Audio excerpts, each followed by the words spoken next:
Os fariseus ouviram falar que Jesus estava fazendo e batizando mais discípulos do que João, embora não fosse Jesus quem batizasse, mas os seus discípulos. Quando o Senhor ficou sabendo disso, saiu da Judéia e voltou uma vez mais à Galiléia.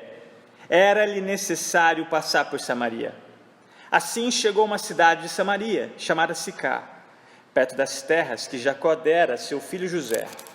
Havia ali o poço de Jacó. Jesus, cansado da viagem, sentou-se à beira do poço. Isso se deu por volta do meio-dia. Nisso veio uma samaritana tirar água. Disse-lhe Jesus: dê-me um pouco de água. Os seus discípulos tinham ido à cidade comprar comida. A mulher samaritana lhe perguntou: como o Senhor, sendo judeu, pede a mim, uma samaritana, água para beber? Pois os judeus não se dão bem com os samaritanos. Jesus lhe respondeu: se você conhecesse o dom de Deus e quem lhe está pedindo água, você lhe teria pedido e ele lhe teria dado água viva. Disse a mulher: o Senhor não tem com que tirar água e o poço é fundo. Onde pode conseguir essa água viva? Acaso o Senhor é maior do que o nosso pai Jacó, que nos deu o poço, do qual ele mesmo bebeu, bem como seus filhos e seu gado? Jesus respondeu: quem beber dessa água terá sede outra vez, mas quem beber da água que eu lhe der, nunca mais terá sede. Ao contrário, a água que eu lhe der se tornará nele uma fonte de água a jorrar para a vida eterna. A mulher lhe disse: Senhor, dê-me dessa água para que eu não tenha mais sede, nem precise voltar aqui para tirar água. Ele lhe disse: vá, chame seu marido e volte. Não tenho marido, respondeu ela. Disse-lhe Jesus: você falou corretamente, dizendo que não tem marido. O fato é que você já teve 5, e o homem com quem agora você vive não é seu marido. O que você acabou de dizer é verdade. Disse a mulher: Senhor, vejo que é profeta. Nossos antepassados adoraram neste monte, mas vocês, judeus, dizem que Jerusalém é o lugar onde se deve adorar. Jesus declarou: creia em mim, mulher. Está próxima a hora em que vocês não adorarão o Pai, nem neste monte, nem em Jerusalém. Vocês samaritanos adoram o que não conhecem, nós adoramos o que conhecemos, pois a salvação vem dos judeus. No entanto, está chegando a hora, e de fato já chegou, em que os verdadeiros adoradores adorarão o Pai em espírito e em verdade. São estes os adoradores que o Pai procura. Deus é espírito, e é necessário que os seus adoradores o adorem em espírito e em verdade. Disse a mulher: eu sei que o Messias, chamado Cristo, está para vir. Quando ele vier, explicará tudo para nós. Então Jesus declarou: eu sou o Messias, eu que estou falando com você. Amém. Meus amados, essa conversa entre Jesus e a mulher samaritana se destaca por 3 motivos.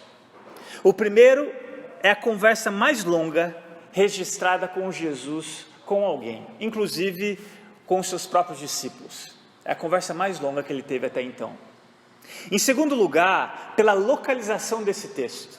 Nós já consideramos a conversa de Jesus com Nicodemos, um religioso. E logo em seguida, nós vimos isso no capítulo 3, logo em seguida, nesse capítulo 4, nós vemos Jesus conversando com essa mulher. Não é por acaso que João deixa isso registrado logo em seguida. Olha como é interessante o contraste entre essas duas pessoas. No capítulo 3, Jesus conversou com um homem, e João faz questão de dar nome a esse homem, que nós vimos que ele chamava Nicodemos.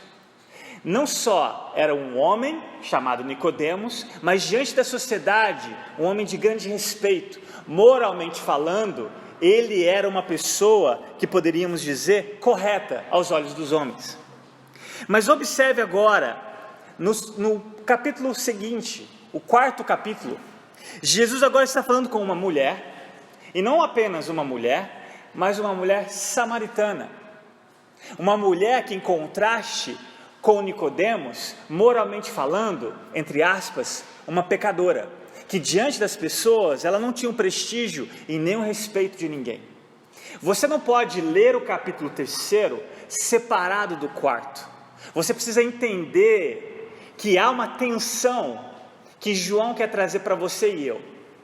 Uma tensão entre essas duas pessoas, que de um lado nós vimos um religioso, moralmente correto, e de outro lado, um outro extremo, uma mulher samaritana, e nós vamos ver que a sua vida, diante daquelas pessoas, ela era considerada uma mulher imoral, uma mulher que não havia nenhum respeito sequer, em consideração não só dos judeus, mas em contrapartida do seu próprio povo.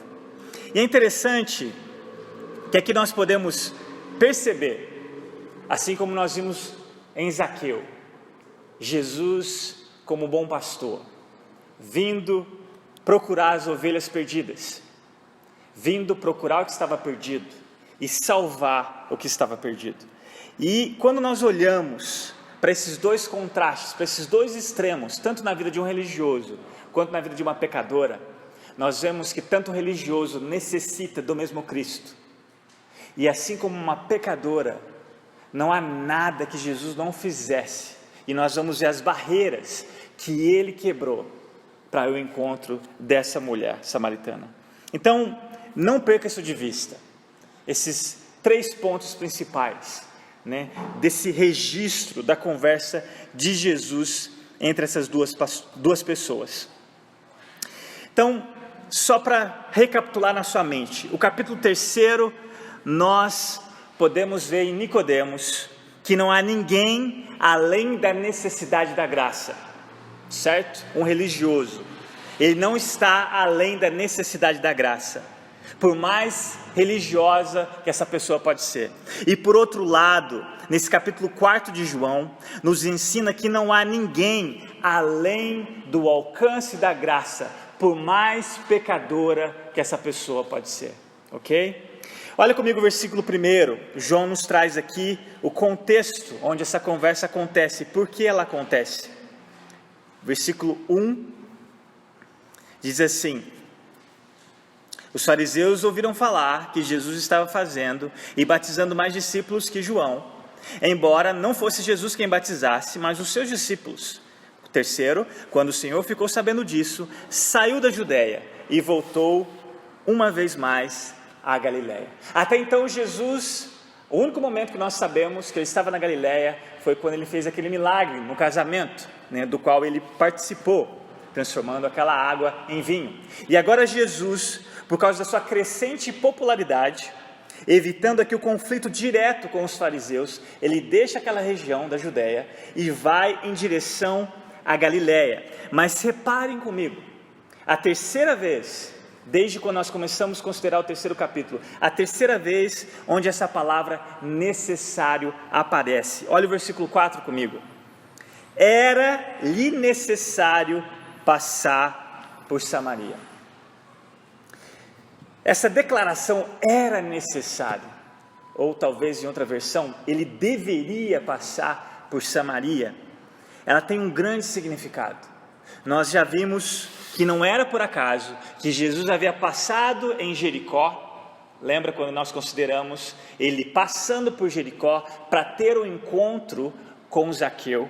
Aqui também não era por acaso que Jesus precisava, ou era necessário, que ele passasse por Samaria em direção à Galileia. O que vai te ajudar a entender a profundidade dessa palavra é o seguinte: é importante nós entendermos o significado histórico entre esses dois povos, tanto os judeus quanto os samaritanos. Isso vai fazer ainda mais sentido na sua cabeça dentro desse diálogo de Jesus, porque a surpresa dessa mulher, onde Jesus pede água a ela, e logo em seguida entendemos essa discussão da verdadeira adoração, dessa pergunta que a samaritana faz a Jesus. Então a primeira coisa que nós precisamos considerar é o contexto histórico, que vai afetar na geografia dessas duas localidades. Se você olhar no mapa, você vai ver Judá ao sul, a Galileia ao norte. E para você sair de um lugar aqui do sul, para ir em sentido ao norte, você iria passar por Samaria. Essa cidade aqui de Sicá, onde Jesus para nesse poço para beber água, era caminho. Só que os judeus não iam direto para Galileia, passando através de Samaria, saindo de Judá. Esse era o caminho mais curto. Eles costumavam andar por 2 caminhos. Um era o litoral, que era o maior, e o segundo caminho, o mais curto, um dos caminhos mais curtos era passar por Samaria. Mas preste bem atenção, Jesus aqui não está sendo alguém que, estrategicamente falando, por uma questão geográfica, seria mais fácil ele passar pelo caminho mais curto. Não, não é isso. Jesus aqui, ele tem uma missão. Ele não está escolhendo o caminho mais curto. Ele tem uma missão. Esse é necessário passar por Samaria. Ele tinha uma missão. Na agenda do Filho de Deus, antes que tudo houvesse sido criado, esse dia específico, no Kairos, no tempo de Deus, estava especificado para que o Filho de Deus sentasse exatamente naquele poço, porque naquela hora, essa samaritana iria, naquele momento do dia, buscar água. E Jesus tinha um horário marcado com aquela mulher. Então, se é necessário, não é simplesmente uma questão geográfica. Aqui é o Filho de Deus exercendo uma missão do qual o Pai havia dado a ele, de escolher aquele caminho. E acredite, seus discípulos com certeza ficaram tão surpresos quanto aquela samaritana, quando ele falou: nós vamos para Galileia e esse é o caminho, essa é a rota. Na cabeça deles era mais fácil ir pelo litoral, evitando passar por aquele território. Por quê? Porque havia um preconceito, assim como nós já vimos a conversa de Jesus com aquele preconceituoso Natanael. Havia um preconceito em relação dos judeus em relação aos samaritanos, porque durante um momento histórico, quando a Babilônia pega esses judeus do Reino do Norte, onde Samaria era a capital, leva para a Babilônia, os mais pobres ficaram, e esses mais pobres misturaram com os cananeus e deu origem a um povo mestiço. Não era mais os judeus puros, por assim dizer. Era um povo misturado, os samaritanos. E esses samaritanos, eles tinham um sincretismo religioso também. Eles não acreditavam nos profetas, nem nos salmos. Eles só acreditavam nos 5 primeiros livros da Bíblia, o Pentateuco. E a concepção deles de adoração nós vamos ver na segunda parte dessa mensagem, dessa conversa de Jesus com a samaritana. Nós vamos entender isso melhor, mas a concepção deles de adoração era totalmente distorcida daquilo que Jesus havia revelado desde o princípio. Então guarde isso em mente. Essa palavra é necessária. Ela tem um significado muito maior do que geograficamente falando. Olha comigo o versículo 5. Assim chegou a uma cidade de Samaria, chamada Sicar, perto das terras que Jacó dera a seu filho José. 6. Havia ali o poço de Jacó. Jesus, cansado da viagem, sentou-se à beira do poço. Isso se deu por volta do meio-dia. Antes de entrarmos na conversa em si de Jesus com essa mulher, considere aqui esse vislumbre que João nos dá acerca da humanidade de Jesus. Não sei se vocês se lembram quando eu disse que cada evangelista traz um aspecto, de quem Jesus é. Mateus, uma referência para os judeus quanto ao Rei dos Seis. Lucas traz a humanidade de Jesus. Marcos, o servo sofredor. João, a divindade de Jesus. Mas lembrem-se que cada evangelista também não faz isso como um todo, mas é impossível que eles pudessem fazer como se fosse dividir Jesus em compartimentos, por assim dizer. E aqui nós vemos, mesmo o evangelista João, começando com Logos de Deus, no princípio era o verbo se fez carne, ele também destaca a humanidade desse Logos que sempre existiu, desse Cristo que sempre existiu na perfeita unidade com a Trindade. Então ele demonstra que sim, a humanidade de Jesus, cansado, num dia quente, de uma longa caminhada. E é interessante que no texto, no original, cansado, é a mesma palavra que Pedro vai dizer para Jesus que ele havia tentado a noite inteira, estava cansado, ele não conseguiu pescar nenhum peixe sequer. Então imagina, Jesus está fadigado, cansado, sedento, e como resultado dessa longa viagem, um dia quente, ele senta naquele poço. E isso me remete, meus irmãos, a Hebreus capítulo 4, Versículo 15, olha a beleza desse texto. Pois não temos um sumo sacerdote que não possa, compadecer-se das nossas fraquezas, mas sim alguém que, como nós, passou por todo tipo de tentação, porém sem pecado. Ser humano é ser cristão é ser humano. Eu não sei se você já parou para refletir acerca dessa beleza, de que Jesus veio demonstrar o que é ser humano, na sua plenitude. E ser humano é estar cansado. Ser humano é reconhecer que você tem limites, que eu tenho limites. Ser humano é poder olhar para o Salvador e saber que Ele passou pelas suas e as minhas debilidades como seres humanos. Ele sabe quando você está cansado. Ele sabe quando você está cansado, não só fisicamente, mas emocionalmente, espiritualmente. E quando você precisa de ajuda. E aqui Hebreus, ele vai dizer que existe um sacerdote, como nós cantamos agora há pouco, não é? Um sacerdote diante de Deus, que compadece de você como ninguém. Não há psicólogo que conhece o seu coração, os seus pensamentos, a sua dor, como Cristo Jesus. E Ele te representa com perfeição diante do Pai. E Ele faz uma oração melhor do que a sua ou a minha, quando nós precisamos de ajuda. Olha a beleza dessa pessoa sentada naquele poço. E outro aspecto belo de Jesus é que mesmo cansado, sedento, eu não sei se vocês perceberam no versículo 8 aqui uma explicação. Ele sentado, seus discípulos foram para a mesma cidade daquela mulher para buscar comida, e Jesus sentado. Em vez de buscar comida, Jesus senta, porque ele tinha uma outra comida que seus discípulos não conheciam. Nós vamos ver isso melhor na segunda parte dessa mensagem. Mas Jesus sentado, cansado, ele está disposto a oferecer para aquela mulher o que na verdade ela deveria, quando ele pede no versículo 10, água. Então vamos continuar acerca dessa conversa. E eu queria dividir em duas partes. A primeira que nós vamos ver hoje é do verso 7 ao 15.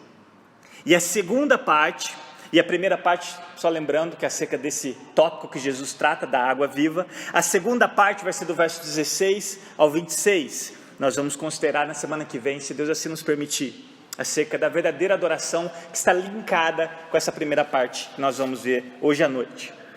No final do versículo 6, nós lemos, olha esse detalhe: isto se deu por volta do meio-dia, talvez na sua tradução, na hora sexta, ou na NVI, como eu li, no meio-dia. Normalmente, as mulheres buscavam água na hora mais fresca do dia. Outro detalhe, elas iam em grupos. Não era algo comum, seguro, para uma mulher sozinha ir buscar água, e pode ter certeza que não era próximo da sua casa. Normalmente os poços eram distantes do vilarejo. E aqui nós vemos uma mulher, não só indo buscar água sozinha, mas indo buscar água no dia mais quente, no horário mais quente do dia. E nós vamos entender por que ela faz isso.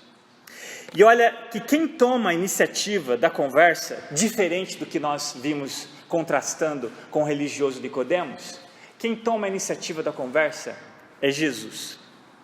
E na NVT, numa outra versão, o versículo 7, nós vemos a gentileza de Jesus ao pedir água para essa mulher. Eu vou fazer a leitura na NVT, no versículo 7, diz assim: pouco depois, uma mulher samaritana veio tirar água, e Jesus lhe disse: por favor, dê-me um pouco de água para beber. Em contraste com a dureza e gentileza ao mesmo tempo de Jesus com aquele religioso, aqui nós vemos a graça, a sensibilidade de Jesus com aquela mulher. Ele não precisava em nenhum momento falar dessa maneira, mas ele faz: por favor, me dê água para beber.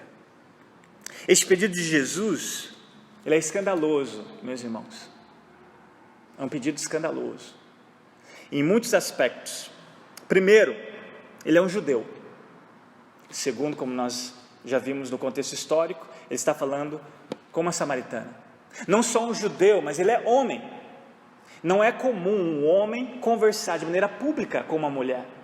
Se não bastasse um homem conversando com uma mulher, nós vemos aqui um homem judeu conversando com uma mulher samaritana. E é por isso a surpresa dela.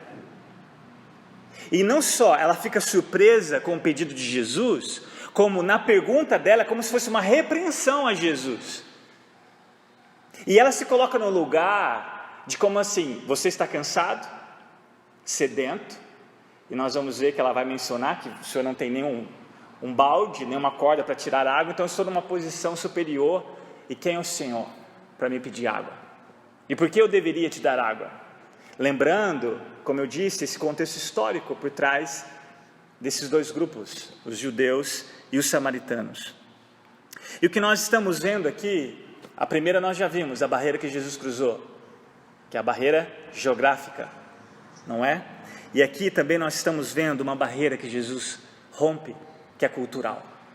Ele não deu a mínima, porque mais tarde nós vamos ver que os discípulos voltam na cidade e ficam espantados, tanto quanto aquela mulher ficou, porque ele estava conversando com ela.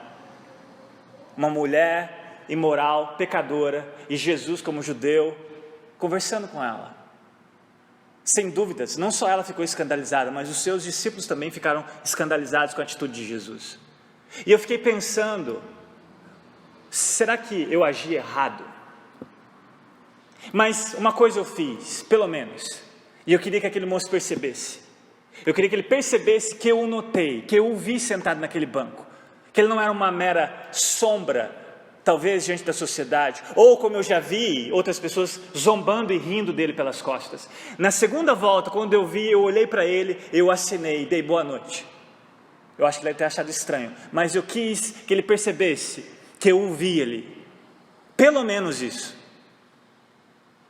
E aqui Jesus, ele rompe essa barreira.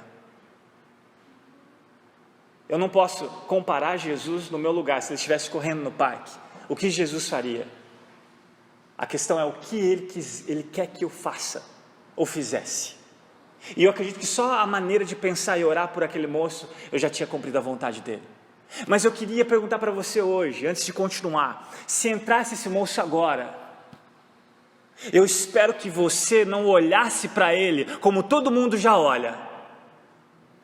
Eu espero que você se compadecesse, pelo menos de levantar do seu lugar, se aqui nós não estivéssemos num contexto de pandemia e mantesse o distanciamento, talvez se você levantasse do seu lugar e convidasse para sentar próximo de você. Será que você faria isso?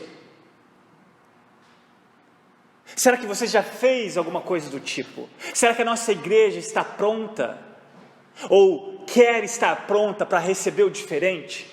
Porque com certeza Jesus vai te incomodar, Jesus vai me incomodar, especialmente não só pelas questões geográficas, mas culturais. E talvez, se eu ver esse moço de novo no parque, talvez a vontade de Deus é que eu pare e converse com ele, não dando a mínima, porque as pessoas vão pensar, especialmente se eles vão me associar como sendo pastor. Porque se de alguma forma eu for humilhado de alguma forma por estar com esse moço e ser considerado de alguma forma assemelhado com ele, e se essa vergonha for levá-lo a conhecer esse Cristo que eu conheço, vale a pena, porque Jesus, nós vamos ver que ele recebeu a sua e a minha vergonha, e ele estava disposto a romper com todas as barreiras necessárias para que aquela mulher tivesse a conversa que mudaria o rumo da história dela. Continuando, nós vamos ver aqui a reação dessa mulher e o espanto dela com o pedido de Jesus. Olha o versículo 9. A mulher samaritana lhe perguntou: como o Senhor, sendo judeu, pede a mim, uma samaritana, água para beber? E aí nós vemos uma explicação, pois os judeus não se dão bem com os samaritanos. Essa explicação, os judeus não dão bem com os samaritanos, vai numa questão também de ritual. A ideia aqui é que os judeus não compartilhavam do mesmo prato com os samaritanos. Os judeus não compartilhavam nem mesmo do mesmo jarro dos samaritanos. Se um samaritano viesse aqui e tomasse água no nosso bebedouro, nós como judeus, só um exemplo, não beberíamos do mesmo bebedouro. E a ideia é essa por trás. Quando a mulher pergunta: como o Senhor, sendo judeu, pede a mim, uma samaritana, água para beber? Nós não compartilhamos o mesmo prato. Vocês são talvez santos demais para nós, ou nós somos impuros demais para vocês, ou vice-versa, que a mulher está sendo preconceituosa com Jesus, achando que ele era qualquer judeu. E o versículo 10, depois de Jesus quebrar todas essas barreiras que eu mencionei, Jesus, como se mudasse aqui, ele fez um pedido para fazer com que essa mulher entendesse algo que ele teria para oferecer para ela, e olha o que ele faz, verso 10, Jesus lhe respondeu: se você conhecesse o dom de Deus, e quem lhe está pedindo água, você lhe teria pedido, e ele lhe teria dado água viva. Olha que interessante, Jesus começa fazendo um pedido, algo aqui que nós vemos que é legítimo, ele estava sedento, cansado, mas na reação dela, ele começa a oferecer algo para ela em troca. E aqui essa água viva é muito interessante. Se você olhar para um poço, eu não sei se vocês conhecem, já viram um poço, mas eu me lembro quando criança, a minha tia morava numa casa onde não tinha acesso à água, uma casa bem afastada do centro urbano, e era um poço. E eu me lembro quando criança, eu ficava com muito medo, e ela vivia me dizendo: não vai perto daquele poço, porque era profundo, né? E esses poços, eles têm no mínimo 30 metros, imagina um poço, né, cavado, 30 metros, é muita coisa, gente. E quando Jesus fala dessa água viva, é interessante esse paralelo que ele faz, porque se você olhar para um poço, ele tem uma certa altura de água, só que o que você consegue olhar da altura de água, onde você desce com a corda, com a roldana, para tirar a água daquela superfície, a água pura, na verdade, está no lençol freático, ou seja, a água está correndo ali. E esse paralelo que Jesus faz, a água viva, a água pura, na verdade, está lá no fundo. O que você está pegando é só uma superfície dessa água. E é interessante que Jesus fala assim: olha, se você conhecesse o dom de Deus, e quem é que está lhe pedindo água, você pediria e ele daria água viva. E aí a mulher começa a pensar: mas como assim? E a reação dela é muito interessante, porque como eu li, ela fala assim: mas o senhor não tem nem balde, nem corda? Como assim o senhor vai tirar essa água mais profunda do que eu costumo tirar aqui no poço? Meus irmãos, aqui nós vemos a dificuldade que nós temos de entender as verdades espirituais. Assim como Nicodemos ficou surpreso quando Jesus falou da necessidade de nascer de novo, essa mulher fica surpresa quando Jesus fala, mesmo usando um elemento simples, da água, mas da profundidade do ensino a esse respeito que ele quer tratar, dessa água viva.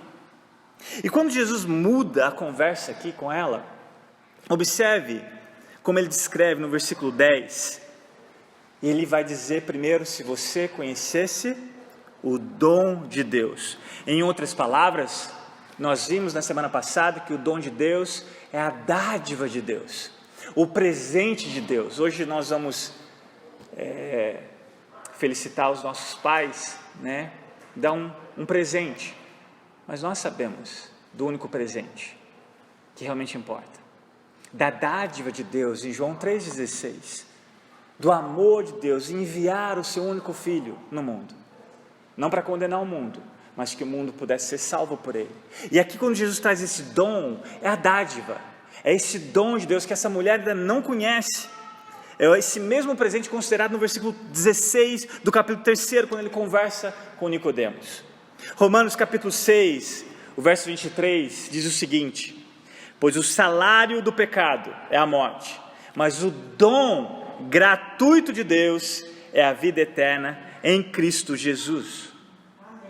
Se você conhecesse o dom de Deus, Jesus fala para aquela samaritana, se você soubesse esse dom gratuito de Deus, e quem lhe está pedindo água, você teria pedido. E olha que interessante, não só pedido, e ele teria dado. Assim como Deus deu, antes mesmo de você e eu pedir. E ele continua, mas observe essa condição. Se, aqui é uma condição, a primeira condição, conhecesse. E a segunda condição, pedir. Essa água viva que Jesus diz a esse respeito, ele está trazendo aqui uma conotação com a eternidade, com a salvação, com a vida eterna que nós já consideramos na conversa dele com Nicodemos. E esse pedido é significativo porque muitos não conhecem a verdadeira natureza da sede que você e eu temos desde quando nascemos. Meus irmãos, nós não só nascemos inimigos de Deus, nós não só nascemos pertencendo ao reino das trevas, nós não só nascemos merecedores da ira de Deus, mas nós nascemos com um buraco no coração, com um vazio interno, e esse vazio, ele é do tamanho de Deus. E adivinha quem é que pode preencher esse vazio? O próprio Deus.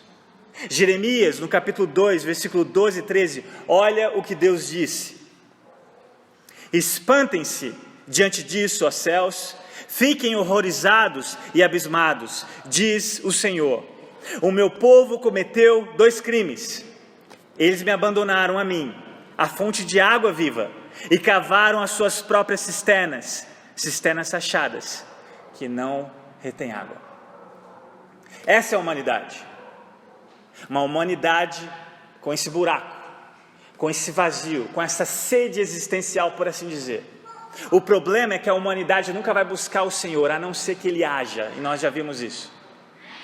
Essa humanidade, ela vai cavar poços rachados, ela vai cavar cisternas, e quando elas vão lá para buscar água, adivinha?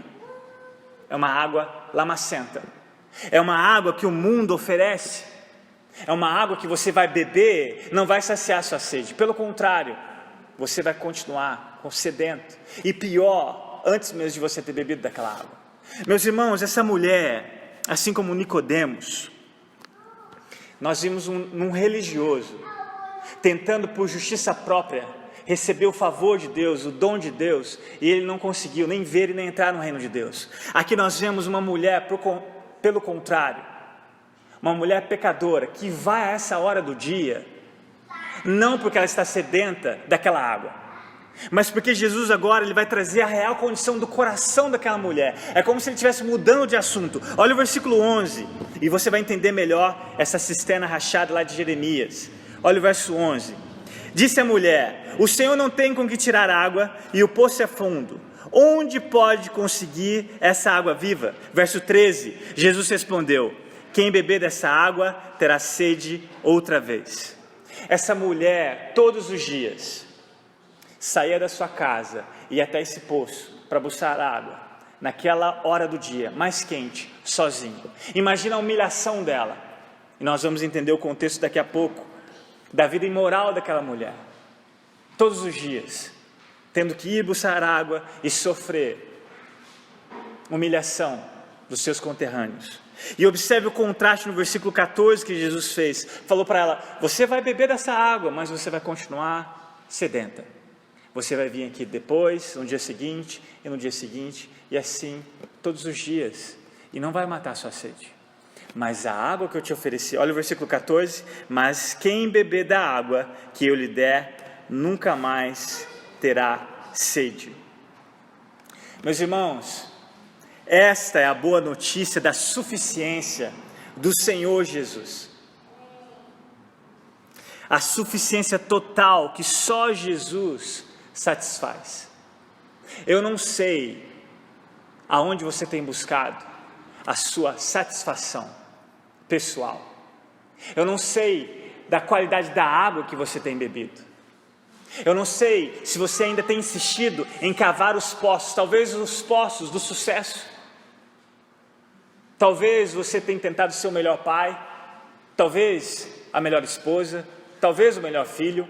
Talvez você tenha buscado sucesso nos negócios. Não sei aonde tem sido a sua busca por satisfação. Talvez nos relacionamentos, assim como essa mulher, mas só Jesus satisfaz. Só Ele preenche esse vazio que é do tamanho dele mesmo. Só Ele nos dá sentido, só Ele nos dá essa condição dessa vida interna e eterna. Só Ele vai fazer com que essa fonte em nós, e essa fonte, olha que interessante, é algo que jorra para a eternidade. É uma água que não só sacia a sua sede, mas afeta a vida dos outros ao seu redor. E aqui, pelo contrário, a água que Jesus nos dá, ela vai e tem consequências eternas. Como eu disse, essa água é interna e eterna. Só Jesus oferece essa água viva. Só Jesus oferece uma salvação. E uma salvação que não é necessário que você morra para experimentá-la, como nós vimos. Começa aqui, embora nós não experimentamos a plenitude dessa salvação, mas essa satisfação, esse vislumbre, esse gosto de eternidade, começa aqui. E nós vamos desfrutar da plenitude quando Ele voltar, ou talvez quando você encontrar mais cedo com Ele, quando você morrer. Só Jesus oferece essa água interna e eterna. Ele nos oferece esse dom de Deus, gratuito. Ele nos oferece a si mesmo. Ele nos oferece do seu Espírito. É isso, é essa pessoa que em nós nos dá essa condição. João capítulo 7, do verso 37 e 38, olha o que Jesus disse: no último e mais importante dia da festa, Jesus levantou-se e disse em alta voz, ouça como se Jesus estivesse falando com você hoje. Olha o que ele disse, olha o convite de Jesus: se alguém tem sede, venha a mim e beba. Quem crê em mim, como diz a Escritura, do seu interior fluirão rios de água viva. E aqui Jesus está falando exatamente acerca do seu Espírito, que Ele daria a todos aqueles. O mesmo Espírito que gera em você esse novo nascimento, o mesmo Espírito que muda a sua mente, transforma o seu coração, o mesmo Espírito que te leva a odiar o pecado que antes você amava, e passa a amar a Deus que antes você odiava. É esse Espírito. E a mulher, olha no versículo 15, a mulher lhe diz: Senhor, dê-me dessa água, para que eu não tenha mais sede, nem precise voltar aqui para tirar água. Olha que interessante, Jesus havia pedido a ela água, mas agora é ela que pede a Jesus dessa água. Só que ela ainda está com aquela mente voltada para a água do poço. Ela não está entendendo as verdades espirituais por trás do que Jesus está dizendo com ela. Ela está preocupada em não ter que sofrer mais a humilhação de todas as vezes ir naquele poço para buscar água. Se ela puder beber de uma água que no outro dia ela não tem mais sede e poupá-la dessa humilhação, ela quer essa água. Mas olha só o que Jesus vai dizer para aquela mulher, no versículo 16. Parece que ele muda radicalmente a conversa. Olha o verso 16. Ele disse: vá, chame seu marido e volte. No parágrafo anterior, Jesus ofereceu água viva. Ele agora pede a essa mulher que chame seu marido. E ela responde no verso 17: não tenho marido. Respondeu ela. Disse-lhe Jesus: você falou corretamente, dizendo que não tem marido. O fato é que você já teve 5, e o homem com que agora vive não é o seu marido. O que você acabou de dizer é verdade. Meus irmãos, essa mulher já havia tido 5 maridos. Nós não sabemos exatamente o que aconteceu com eles. Possivelmente alguns deles teriam morrido, outros simplesmente divorciado dela. E se você olhar no contexto bíblico, aqueles homens divorciavam por qualquer motivo, até mesmo insignificante. Desprezavam as mulheres como alguém descartável. E essa mulher já tinha tido 5 relacionamentos. E o último agora ainda não era um relacionamento legítimo.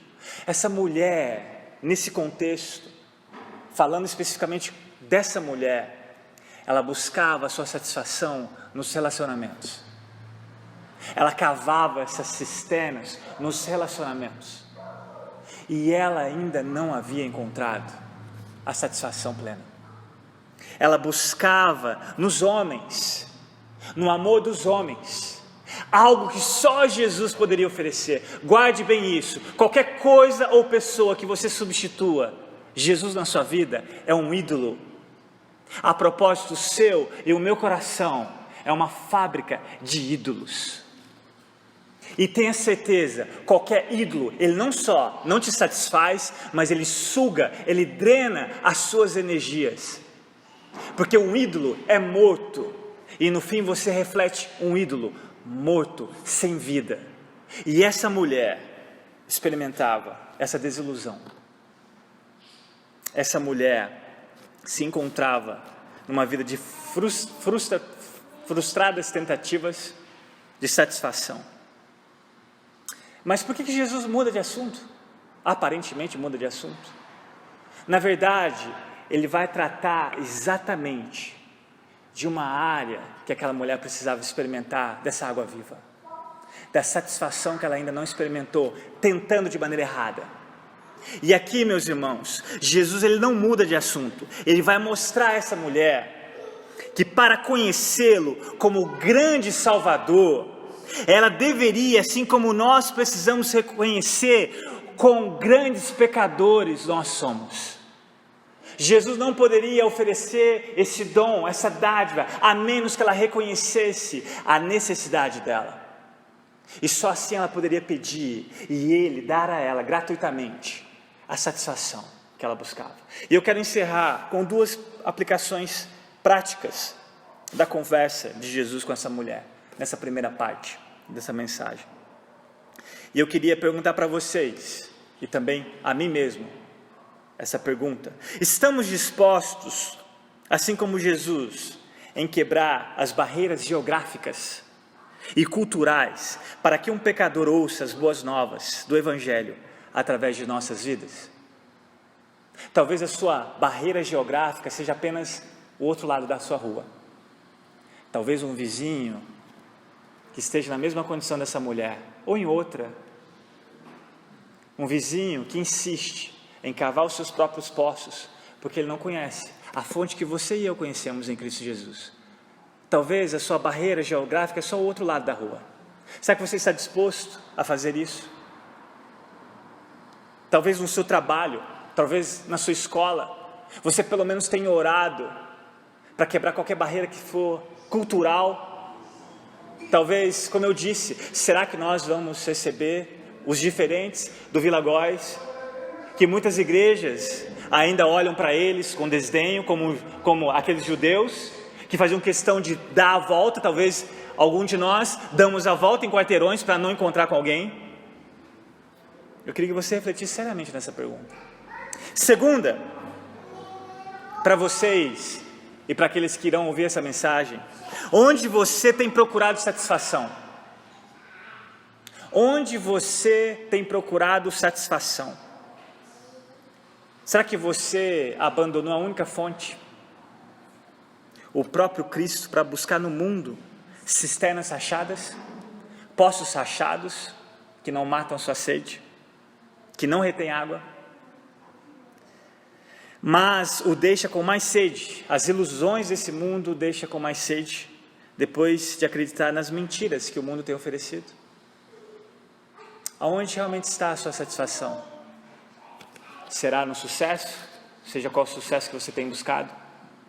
Será nos relacionamentos? No seu trabalho? Talvez no fim de uma pandemia? Aonde você tem buscado?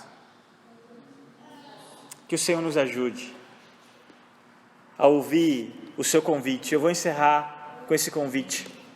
Em Isaías, assim como na semana passada eu encerrei em Isaías com o convite de um pecador olhando para Cristo. Isaías, no capítulo 55, versículo 1, diz assim a palavra de Deus: venham, todos vocês que estão com sede, venham às águas, e vocês que não possuem dinheiro algum, venham, comprem e comam. Venham, comprem vinho e leite sem dinheiro e sem custo.